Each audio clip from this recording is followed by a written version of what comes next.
The remains of the late Palestinian leader Yasser Arafat have just been exhumed. Now, an international team of forensic experts will take tissue samples, hoping to clear doubts over the cause of his death in 2004. And let's now cross live to our Middle East correspondent, Paula Slier, for more. Good morning, Paula. So what's triggered the exhumation and what are the scientists looking for? What questions are they hoping to answer? Well, early on Tuesday, the body of the former Palestinian leader Yasser Arafat was removed from its mausoleum, where it's been for the better part of 8 years since he died back in 2004. And since that time, the question has never been answered: who exactly or what exactly killed Yasser Arafat? Most Palestinians believe that Israel was behind his killing, although Israel has repeatedly and consistently denied this. At the time of his death, there was radioactive material that was found on his clothing. What we're witnessing now is an investigation that is seeing a team of international investigators take samples of his tissues. They will then lead an investigation in various countries around the world. We're being told that it will take several months, but then hopefully once and for all, there will be an answer to the question as to what exactly killed the former Palestinian leader. Yes, and if it's proved he didn't die from natural causes, what could the wider implications of such a result be? Well, there's a lot of vested interest in terms of who or what exactly was behind the death of Yasser Arafat.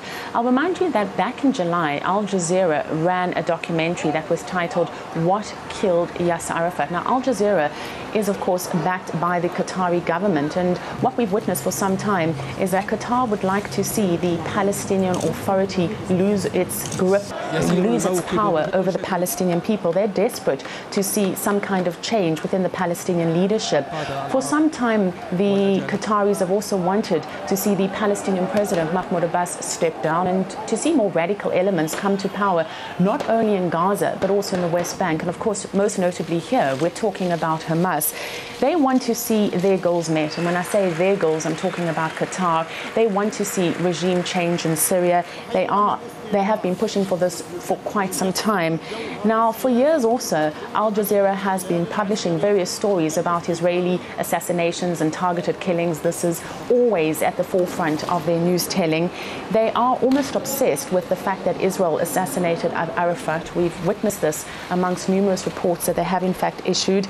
At the same time, they've also accused the Palestinian president, Mahmoud Abbas, of working together with Israel to try and derail any kind of investigation that would unveil the truth as to who or what was behind the death of Yasser Arafat. We've also witnessed a growing together in terms of relationship between Qatar and Hamas. Let me just remind you that some $250 million were recently pledged by Qatar to Hamas to help Palestinians in the Gaza Strip rebuild their homes and their infrastructure after the Operation Cast Lead, which was some 4 years ago, that operation between Israel and Hamas. At the same time, the Hamas headquarters have been moved from Damascus to Doha.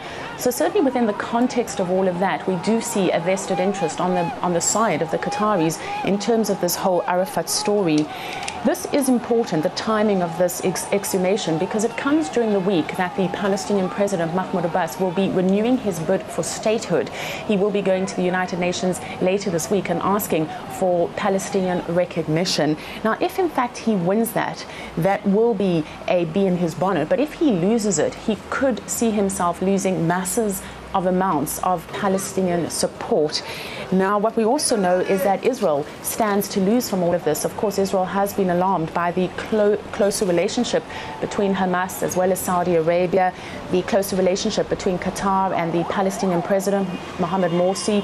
They're coming closer together and expressing more vocal anti-Israel sentiment. And at the same time, what we are hearing is from a number of analysts saying that this should see Israel and the United States work closer together with more moderate elements, both within the Palestinian leadership, particularly Fatah and elsewhere.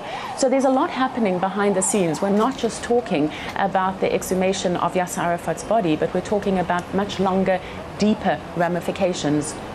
Indeed, very interesting. Paula Slier, our correspondent in the Middle East, live from Tel Aviv.